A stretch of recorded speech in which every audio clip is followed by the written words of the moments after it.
Truthfully, honestly, I don't know how I got this crazy.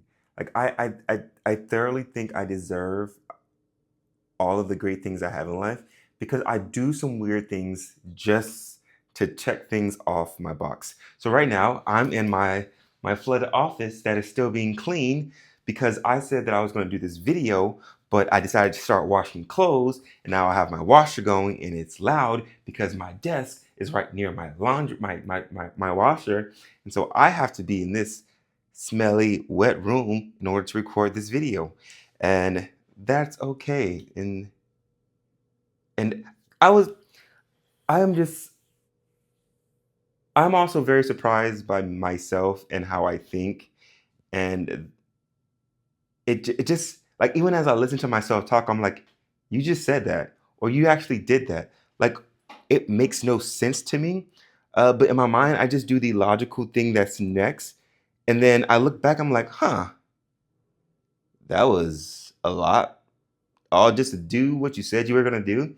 And so, yes, hey, what's going on? It's Elove here, and I'm trying to figure some things out and make some things happen, even inside of my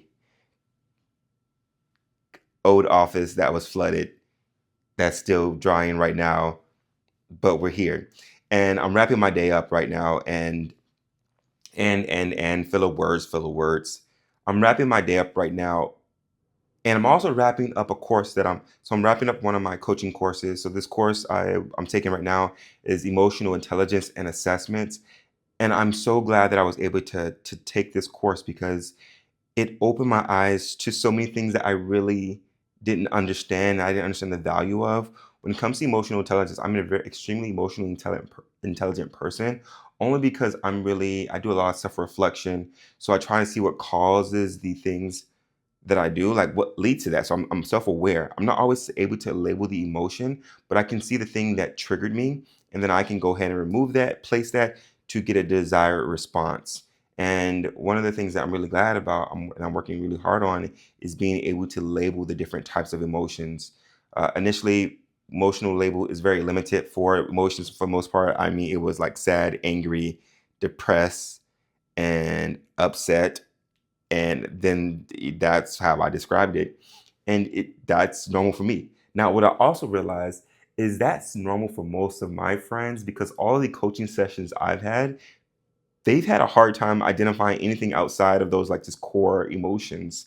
But there's so many different things that people don't realize are emotions, or just being irritated, being curious, being cautious. These are all technically emotions. Like you hesitant. Like these are things that you're feeling, but people don't realize that. And they're like, "Well, I'm not happy or sad." Well, there's actually other things. You're always feeling some type of emotion. So I digress. I'm really glad that I'm taking this course because it's helping me to understand my own emotions, and then I do think I can help my local community and my own social network be help us to better get in touch with our emotions by asking those emotional based questions and giving them other alternatives of what could be going on. In addition to that, it's also about assessments. And I've taken several assessments in my life. So I've taken the DISC assessment, I've taken Myers Briggs, I've taken Clifton Strengths, and a whole bunch of other ones. But even though I've taken these assessments, I didn't realize how ineffective they were because I had no one to guide me through leveraging this information to help me move forward towards a goal of mine. So with these assessments, they tend to give you these long results and they give you all this information, all these different ways to give you these things, but it can be really overwhelming. And that is where a coach can become very valuable because they can kind of identify what goals you have and align those skills or that aspect to those goals and how you can tweak that to help you move closer or faster towards your goal, which is great. So I'm learning about all these different assessments and how to leverage them, and the value of having that coach then guide someone. And I have some really exciting assessments I'm going to do with people in the near future. So I'm just really excited about this course. It's wrapping up, and there's just still so much more I have to learn, and I want to learn. And in addition to that, today was a really busy day. The crazy thing is, today's only Tuesday, but I feel like I've done so much in 2 days. And it's because of my time management skills that I've learned how I can really block out my day and get and just hyper focus on one thing at a time. And because I hyper focus, then I have to switch to the next thing to the next thing, and I get all these things done in a day. I'm like, why am I so exhausted? And I'm like, it's only Tuesday.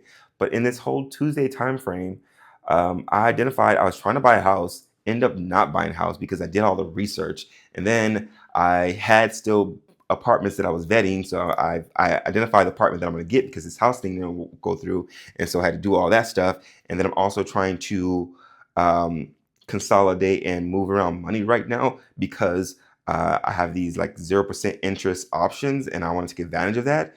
I've like paid down like $21,000 of debt. I have like 4,000 more, but I still don't want to pay interest on $4,000. So I want to move that around.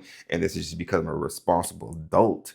Um, and then also, in addition to that, I have a buddy who's coming to visit. So now I have to clean my whole entire house and prepare for this. But I'm not sure if this room's going to be clean. And this is normally where I sleep when my guest comes to visit because it's in my office and I have my desk so I can do my stuff that I need to do while they sleep upstairs. And so I'll have to plan for alternative thing to do in case this doesn't get done in time. And it's just like, and that's all been in 2 days. And the crazy thing is, I don't think my life is perfect, but I'm really adamant about I just focus on did I put my best ever forward? Did I move forward? And we're good to go. And this excitement, I promise you, I was super drained before I got on here. But when I started to reflect on my day, it just brings out this excitement and just accomplishment and proudness. I do so much, and I'm so glad that I've chosen to approach the world the way that I have because I recorded a YouTube video when I was 19 and I just went back and watched it and I just see the difference between that Eddie and this Eddie and also seeing the common threads like, oh, I'm so glad I chose to just continue to figure out myself and how I can be myself. I did change myself and I was like, cool, I have to do this for work and I have to do this for my family, to do this. And I was like, but I really want to be myself. And I'm glad that I never gave up on figuring out how I can be myself and be successful and also be able to still be of service to those around me. Because when I was 19, bro, I used to be hurting feelings because I said things as were, as is. And I mean, I was like, but it's the truth. And it's exactly what I'm observing, I'm seeing. So I'm just going to say it like this. And looking at this Eddie now and the amount that I smile now too. If you look at that video, I smiled out of awkwardness, not out of joy. Or I smiled out of confusion and out of this shit does not make sense to me. Um, and I'm just so happy of who I've like become from 19 to 34. It's a beautiful thing. If you get a chance, go watch it. Check just compare the two Eddies. And craziness, the magic that happens when you take action and try to figure things out. It makes things happen. And over decades, it eventually happens. All right, I'm gonna go and once again now calm down because it's bedtime. Thank you for listening. And if you want to send positive vibes, I would really appreciate that because I do have a lot going on in my life. I am going to be okay. But if you can just help me make this a little bit easier, that'd be great. All right. Good night.